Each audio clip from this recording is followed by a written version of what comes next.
चंद्रपुरम पोन्नुसामी राधाकृष्णन को पद और गोपनीयता की शपथ दिलाएंगी। रोशन जी, आप अपनी बात कह रहे थे, उसे आगे बढ़ाएं और सीधी तस्वीरें भी हमें मिलनी शुरू हो गई हैं। गणतंत्र मंडप देखिए, तर आज उपराष्ट्रपती सीपी राधाकृष्णन यांचा शपथविधी सोहळा या ठिकाणी आयोजित करण्यात आलेला आहे। राष्ट्रपती भवनामध्ये हे सगळेच एनडीएच्या घटक पक्षांचे प्रमुख नेते या ठिकाणी पोहोचलेले आहेत आणि उपस्थित आहेत। थोड्याच वेळामध्ये हा संपूर्ण शपथविधी सोहळा सुरू होणार आहे। पंतप्रधान नरेंद्र मोदी हे देखील या ठिकाणी या सोहळ्याला उपस्थित आहेत। आपण एका बाजूला राष्ट्रपती देखील पाहतोय, दुसऱ्या बाजूला पंतप्रधान, केंद्रीय संरक्षण मंत्री तसंच केंद्रीय गृहमंत्री हे सगळेच महत्त्वाचे नेते मंडळी या शपथविधी सोहळ्याला उपस्थित आहेत। सोबतच एनडीएच्या घटक पक्षांचे प्रमुख नेते देखील या सोहळ्यासाठी दिल्लीमध्ये आलेले आहेत। राष्ट्रपती भवनामध्ये उपराष्ट्रपती यांचा शपथविधी सोहळा पार पडतोय। राष्ट्रपती द्रौपदी मुर्मू या सीपी राधाकृष्णन यांना गोपनीयतेची शपथ देणार आहेत। तर काही वेळातच या शपथविधीला सुरुवात होणार आहे। सीपी राधाकृष्णन यांनी उपराष्ट्रपती पदाच्या निवडणुकीमध्ये इंडिया आघाडीचे उमेदवार बी सुदर्शन रेड्डी यांचा पराभव केलेला होता आणि त्यानंतर मोठ्या बहुमतानं खरं तर सीपी राधाकृष्णन या निवडणुकीमध्ये विजयी झालेले होते आणि आज त्यांचा शपथविधी सोहळा पार पडतोय। राष्ट्रपती भवनामध्ये या शपथविधी सोहळ्याचं आयोजन करण्यात आलेलं आहे। सगळेच प्रमुख नेते मंडळी या सोहळ्याला उपस्थित असलेली आपण पाहतोय। या ठिकाणी माजी राष्ट्रपती आणि माजी उपराष्ट्रपती हे देखील उपस्थित आहेत। सोबतच पंतप्रधान नरेंद्र मोदी देखील काही वेळापूर्वीच या शपथविधी सोहळ्याला उपस्थित राहिलेले आहेत। अब तक तमिलनाडु से 3 उपराष्ट्रपति सर्वपल्ली राधाकृष्णन, रामास्वामी वेंकटरमण और सीपी राधाकृष्णन, जो तीसरे उपराष्ट्रपति तमिलनाडु से आज पद की शपथ लेंगे। आंध्र प्रदेश से भारत को अब तक 2 उपराष्ट्रपति मिले हैं, डॉक्टर जाकिर हुसैन और एम वेंकैया नायडू। राजस्थान से भैरव सिंह शेखावत और जगदीप धनखड़, मध्य प्रदेश से शंकर दयाल शर्मा और मोहम्मद हिदायतुल्ला, उत्तर प्रदेश से गोपाल स्वरूप पाठक, ओडिशा से दीदी गिरी, पश्चिम बंगाल सध्याची दृश्य उपराष्ट्रपती यांच्या शपथविधी सोहळ्याची दृश्य आहेत। ही राष्ट्रपती भवनामध्ये या सोहळ्याचं आयोजन करण्यात आलेलं आहे। काही वेळातच या सोहळ्याला सुरुवात होणार आहे। राष्ट्रपती द्रौपदी मुर्मू या उपराष्ट्रपती सीपी राधाकृष्णन यांना गोपनीयतेची शपथ देणार आहेत। सीपी राधाकृष्णन हे भारताचे 15वे उपराष्ट्रपती होणार आहेत आणि काही वेळातच त्यांच्या शपथविधी सोहळ्याला सुरुवात होणार आहे। या शपथविधी सोहळ्यासाठी महाराष्ट्रामधून मुख्यमंत्री देवेंद्र फडणवीस आणि उपमुख्यमंत्री एकनाथ शिंदे हे देखील उपस्थित आहेत। तसंच एनडीएच्या इतर घटक पक्षांचे प्रमुख देखील या सोहळ्यासाठी दिल्लीमध्ये पोहोचलेले आहेत। आपण सर्वच नेते मंडळी या ठिकाणी पाहतो। या सगळ्यांच्या उपस्थितीमध्ये या शपथविधी सोहळ्याला काही वेळातच सुरुवात होणार आहे। 2004-2014-19 लोकसभेमध्ये सीपी राधाकृष्णन यांचा पराभव झालेला होता। आपण पाहतोय सीपी राधाकृष्णन यांची जी कारकीर्द आहे, राजकीय कारकीर्द जी आपण ती पाहत होतो आणि आज ते उपराष्ट्रपती पदाची शपथ घेणार आहेत। काही वेळातच या सोहळ्याला सुरुवात होणार आहे।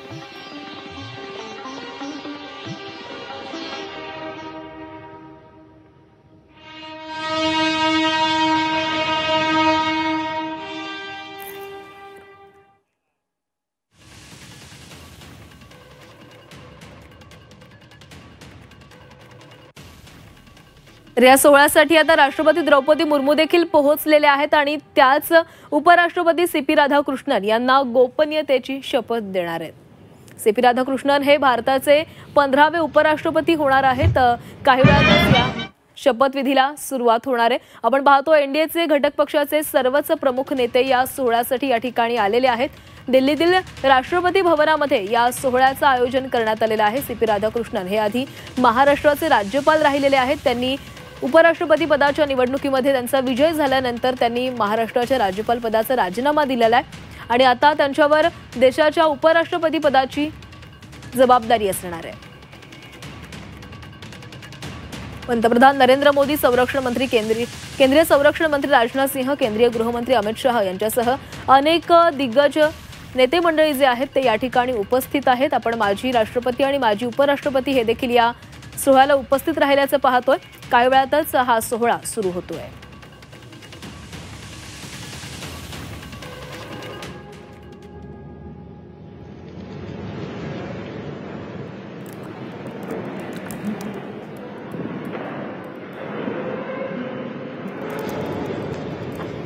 आदरणीय राष्ट्रपति महोदय, यदि आदेश हो तो निर्वाचन आयोग से प्राप्त उपराष्ट्रपति के निर्वाचन का प्रमाणन पढ़ा जाए।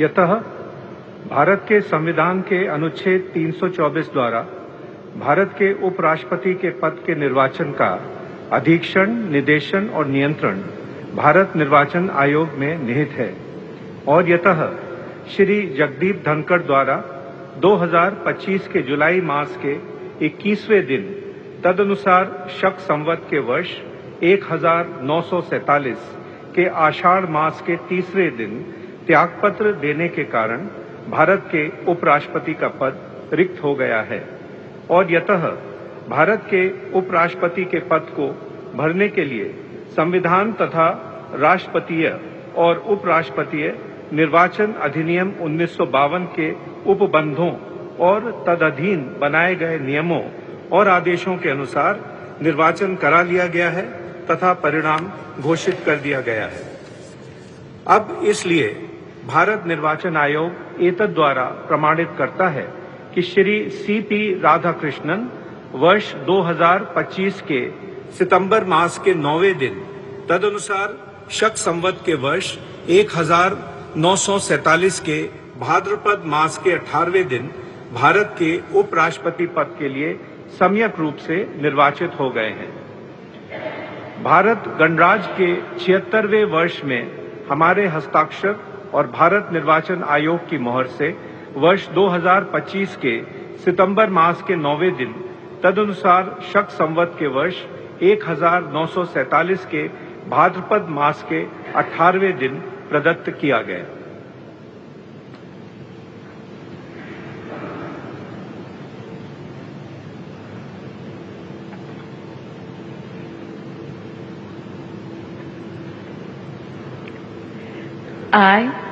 I, Chandraviram Ponnusamy Radhakrishnan, do swear in the name of God do swear in the name of God that I will bear true faith and allegiance that I will bear true faith and allegiance to the Constitution of India to the Constitution of India as by law established, as by law established, and that I will faithfully discharge the duty and that I will faithfully discharge the duty upon which I am about to enter. upon which I am about to enter. Congratulations.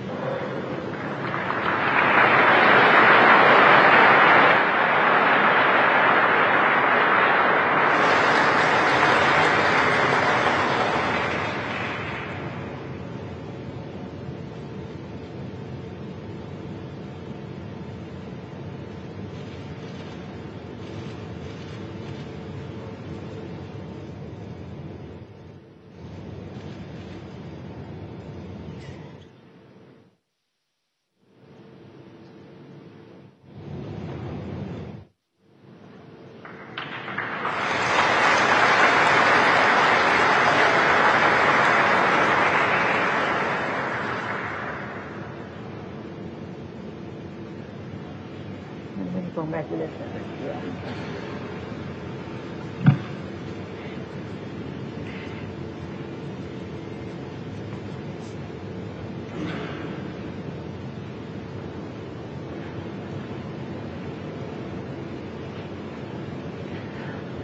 आदरणीय राष्ट्रपति महोदय, आपका आदेश हो तो आज के समारोह की कार्रवाई समाप्त की जाए।